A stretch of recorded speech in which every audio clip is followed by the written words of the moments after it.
Hello. So today we will start with the topic internal energy. So I think you all know about internal energy. It's denoted with a capital U, internal energy, and if it is specific internal energy, then it is denoted by small u. So an energy form inherent in every system is the internal energy. It arises from the molecular state of that matter, and it increases with the increase in temperature and with changes of state or phase. If we change the state of matter or phase of matter, then then also internal energy increases. So a topic is internal energy.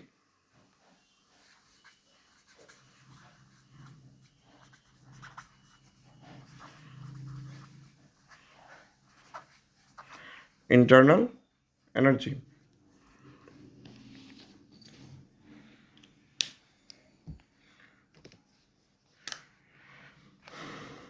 which is denoted by capital U.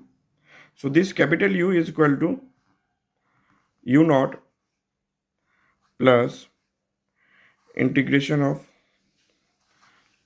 from zero, limit is 0 to t, cv dt.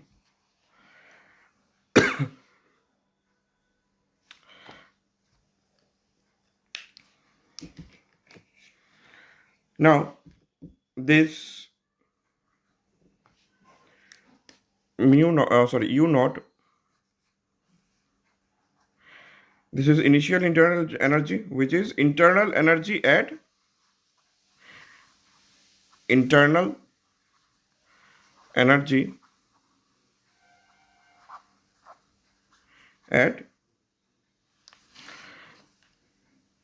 0 Kelvin. Internal energy at 0 Kelvin. This is u naught.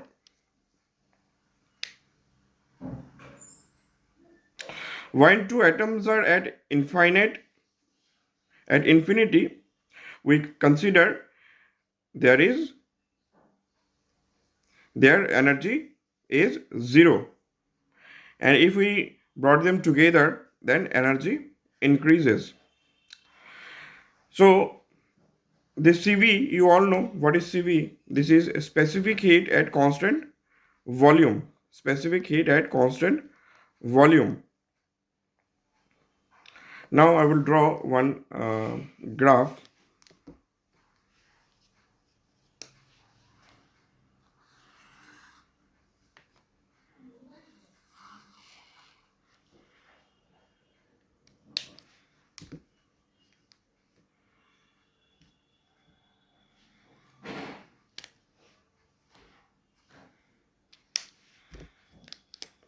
This side it is 0 0. This side potential energy.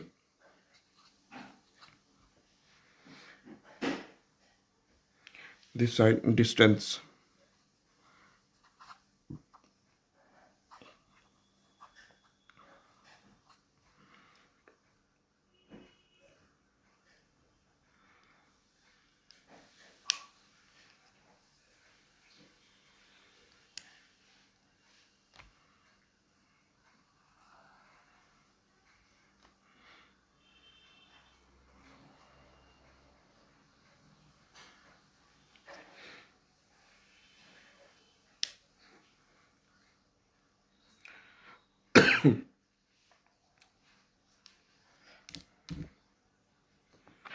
Here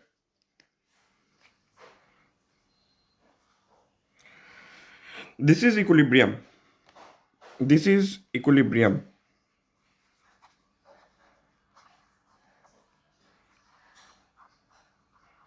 Why it is equilibrium? As it at this point, this is 0 Kelvin. So as it is 0 Kelvin, so internal energy is 0. when and at infinite distance, the when two atoms are at infinite distance, we consider their energy is zero, and when we brought them together, they form some bond. They form some bond. So here, this distance, this distance is bond energy. This distance is bond energy. And you all can see this, if this point is 0 0 0, that means this side is positive and this side is negative. This side is positive and this side is negative. So we can say that bond energy is a negative. Bond energy is negative. Here the bond has been formed, and formation of bond is bond energy. That means this is a negative phenomena. Bond energy is a negative phenomena. So that bond enthalpy or energy is defined as the energy required to break 1 mole of stated bond. So what is the definition of bond energy? Bond energy, or we can say bond enthalpy also.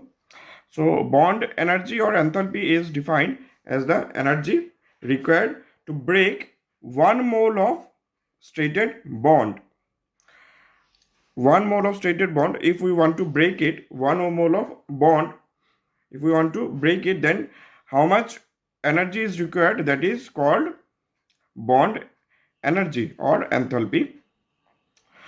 For example, we can take the example of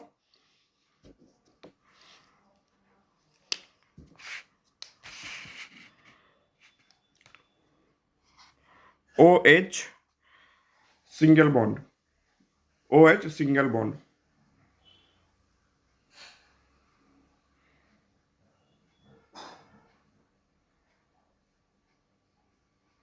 And the bond energy of OH single bond is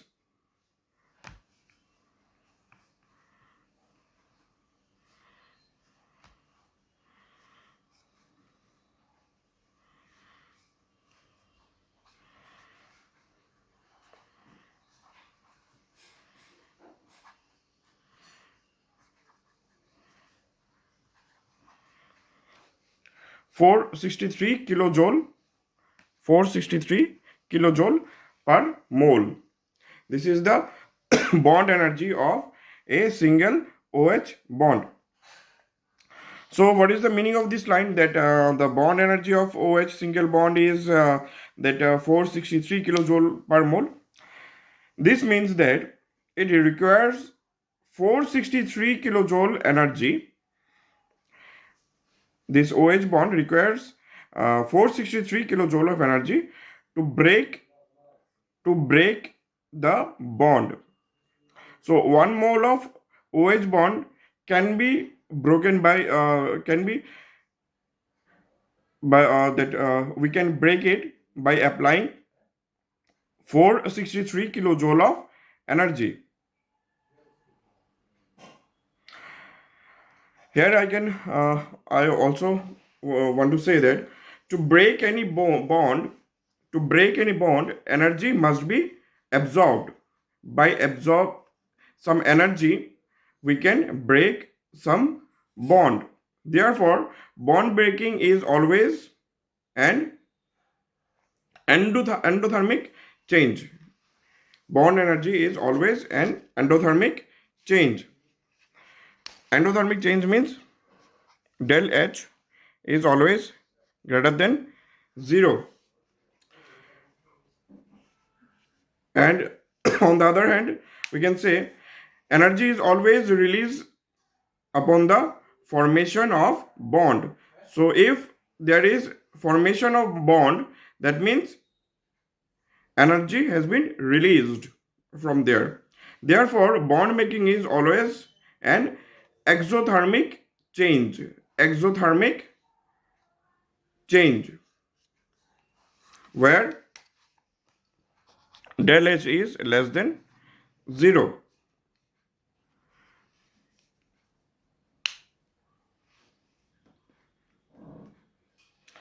That's why bond energy is a negative phenomena. So in our thermodynamic class, I've already told you that internal energy in the previous semester and engineering thermodynamics, you have seen that this internal energy is equal to Q plus W, or if I write it in this form, I think it will be easier for you to understand. है ना?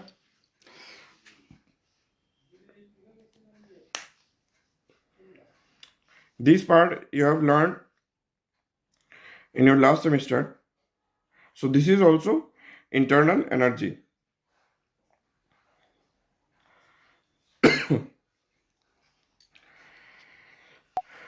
Now, our next topic is enthalpy. Our next topic is enthalpy.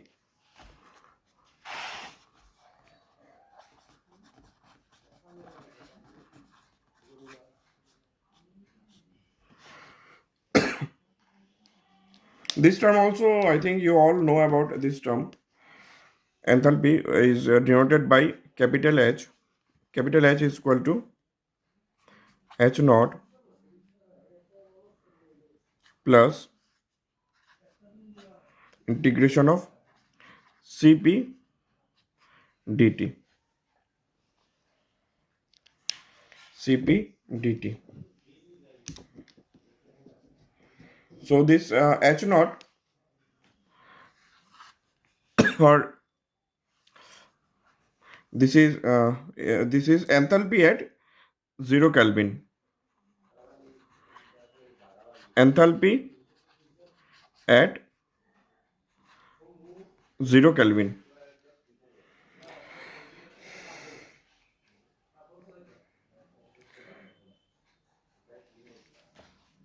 Enthalpy also known as H is equal to U plus PV. Enthalpy is equal to U plus PV. Here U is internal energy, P is pressure, and V is volume. So for solids, that PV part is very negligible. For solid, this PV part is very negligible.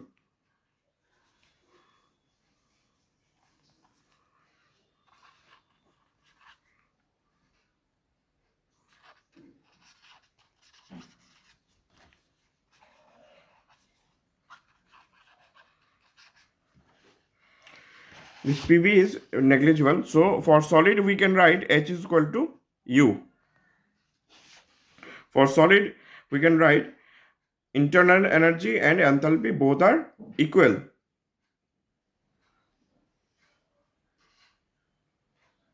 So how we can say that this PV is negligible? So let us take 1 mole of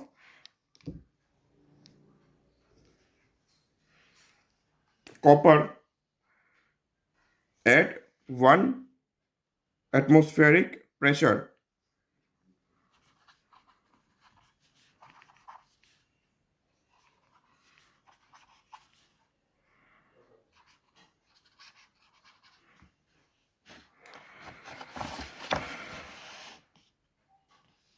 and for this pressure already we have taken as 1 atm. So PV will be 0.101 into 10 to the power 6 Newton per meter square into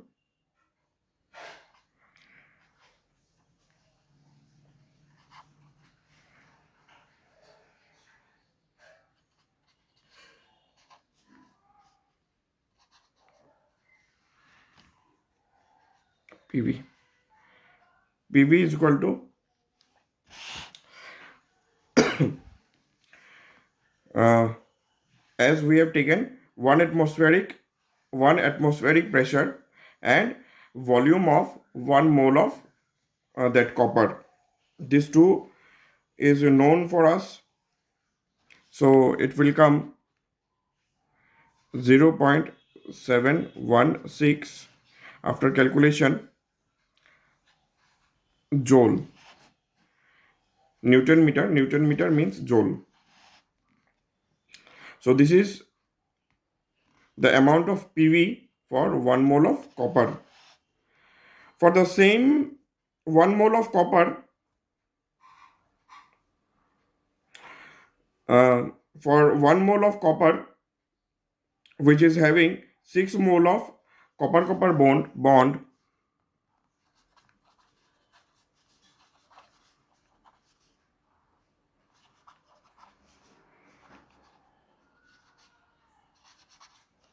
6 mole of copper bond.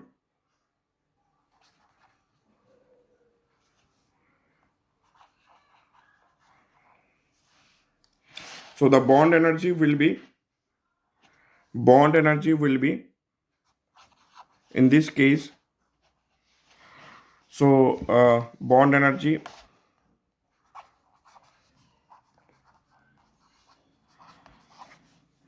is equal to, as there is 6 mole, so 6 into 56.4, 56.4, and it will come 338.4 kilojoule. So U is coming for that for enthalpy, that U is coming as for copper, 1 mole of copper, U is coming as 338.4 kilojoule, 338.4 kilojoule, and PV is 0.716 joule. So this term is very much negligible. If we convert it in joule, it will come 338,400 joule. So this is the amount of bond energy or internal energy, and this is the amount of PV for that copper. So this term is very much negligible. That's why we can say for solid, enthalpy is equal to internal energy. Enthalpy is equal to internal energy. Now again, I will draw one graph to show you that the stability criteria of any state of matter does not depends upon enthalpy or internal energy.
In this side temperature, this side enthalpy.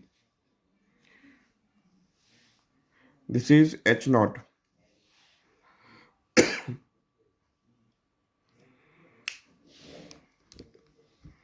So here this is for solid,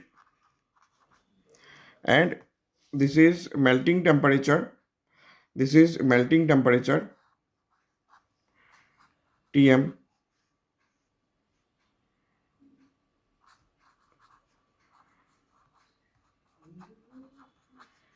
melting point, and after melting point it is liquid.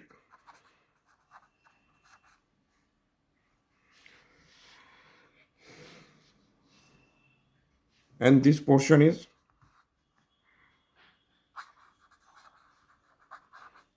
latent heat portion.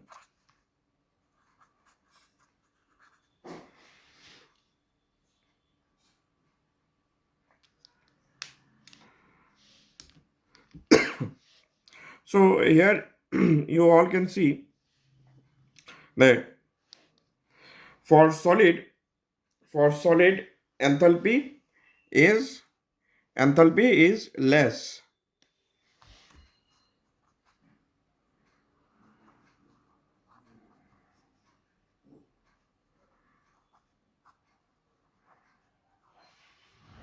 and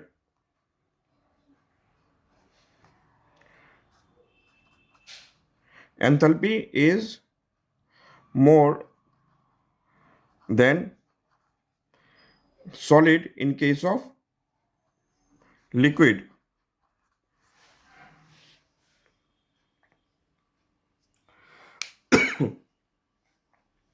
So before this melting temperature, before this melting temperature, that solid has less enthalpy. The solid has less enthalpy, and liquid has more enthalpy after this melting point. Now, if we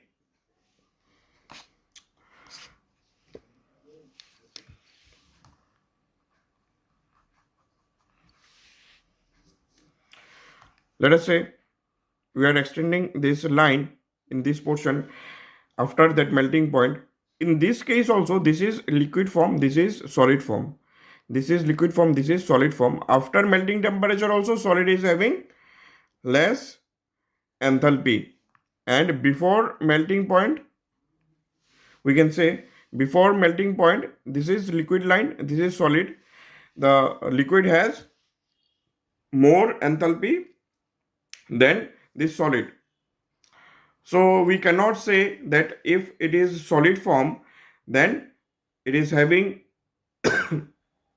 before melting point it is having that much energy, or we cannot differentiate that solid state and liquid state in the terms of that enthalpy. So that enthalpy, so the equilibrium does not depends upon that enthalpy, or we can say internal energy.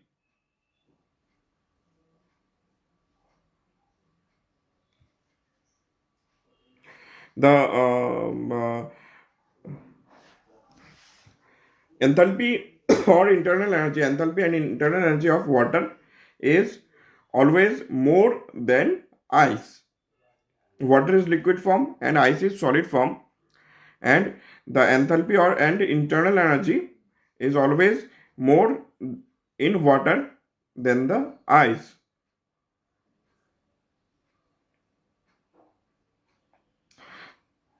So from here, the state of matter is not depend upon, we can say that the state of matter does not depend on the internal energy or enthalpy. As in the graph, before melting point solid has lower enthalpy, after melting point also solid has less enthalpy. So in both cases, after or before melting point, solid has less less enthalpy or internal energy also than the liquid form. So the state of matter always depends upon free energy.